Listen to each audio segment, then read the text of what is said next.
Hey yo, what it do, ski do it, and let me yap for a minute about some of the forgotten goats of villainy. Before your Sukanas, before your Muzans, before your Madaras and your Aizens, there was a duo of pure evil, the dyad of villainy. One a quiet, cold killer, the other a cackling sadist. The Toguro brothers are two of the best villains in anime history, both formerly human, both unrepentant monsters, and both completely irredeemable. A quick summary for those of you unfamiliar: Yu Yu Hakusho is like Bleach without the swords and drip, but also written by a better writer because he the GOAT, Yoshihiro Togashi, aka the Hunter x Hunter guy. In the most famous arc of the show, the Dark Tournament arc, Yusuke and friends gotta face off with the biggest, buffest, big bad he's faced up till now, and his team of hitters. The Toguro Bros are set up as the biggest threats to existence, planning on a whole host of demons just running loose through all of the living realm unless Yusuke and friends stop them. Now the brothers, to their credit, aren't just space villains with big numbers. We first see them as hired guns for an evil human, they fake their deaths, and then they issue the challenge. And we also get to see their true nature, and both of them is wild. You see, despite the younger Toguro looking like the Giga Chat meme and elder Toguro looking like a soy boy, the two of them are still brothers, reflections of each other. Younger Toguro at the end of the day just wants to be a good fighter. He wants to fight till he can't fight no more. He is Goku, but a little less good depending on if you watch Dragon Ball Super or not. But here's the key thing: he is not above using torture to get his way. He'll go out of his way to get that good fight. He locks in and he just go to work, whatever that work may be. Now he is a little bit more limited in his cruelty in a sense. You know, he'll express pity when he gotta kill somebody weaker than him. And he'll even spare you if he thinks he can get the job accomplished without killing you. But he still got a lot of blood on him.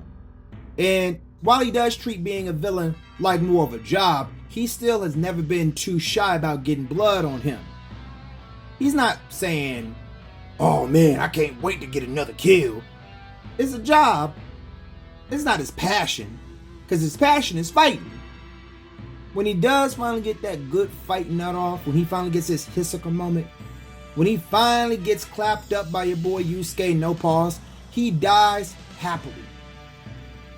Even in his resolution, when he's sent to the spirit world, Buddy's like, "Yeah, it's time for me to go. I gotta go to hell."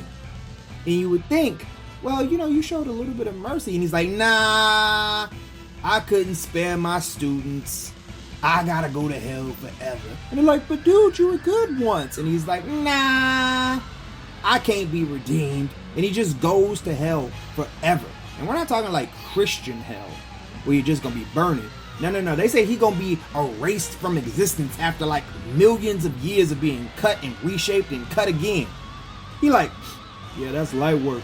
And just walks into the gates of hell, says goodbye, and he done with it.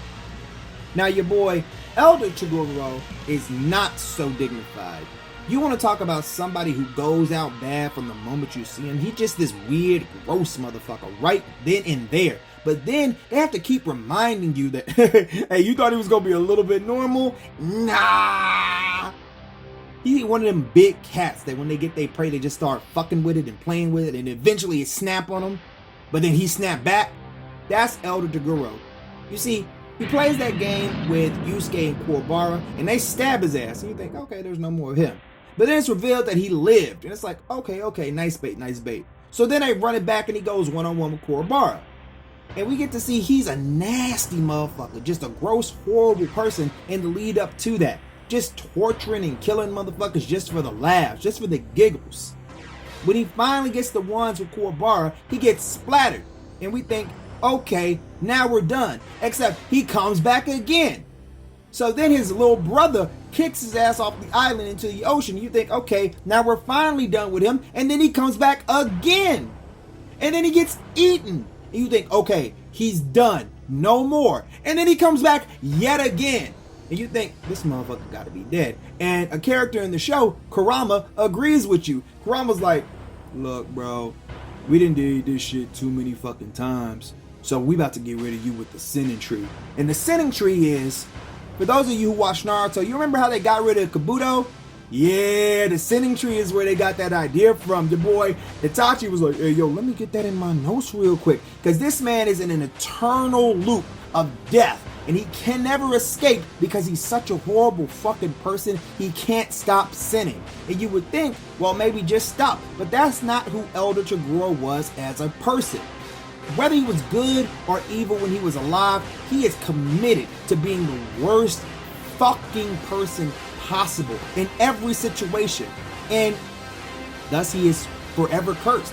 His body will never let him die. He is functionally immortal. So he's gonna get in that terrible suck from the sinning tree forever. He cannot die because his body won't let him, but his soul is so dark and evil that the sinning tree just yapping that motherfucker up like, there's some good ass eating right here. And it's a perfect fitting in for a terrible fucking villain. Now, between the two of them, I love them both, but neither is redeemable in my eyes. Not just because of what they did, but because who they are.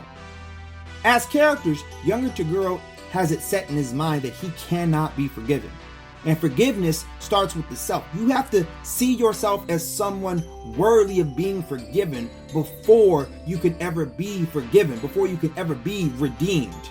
Don't let his last arc fool you. He was more than ready to sacrifice the entire living world for a good fight.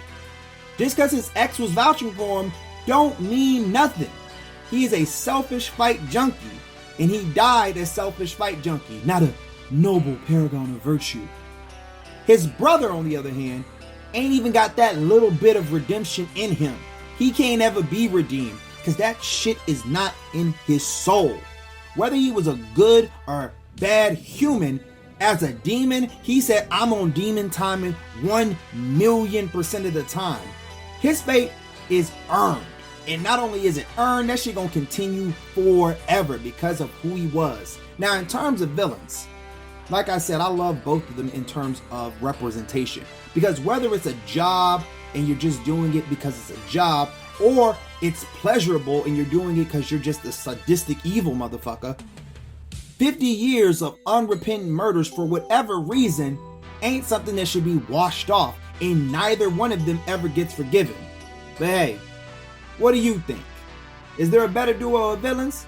Let me know down below. As for now, I'm DUN, and I'm done yapping.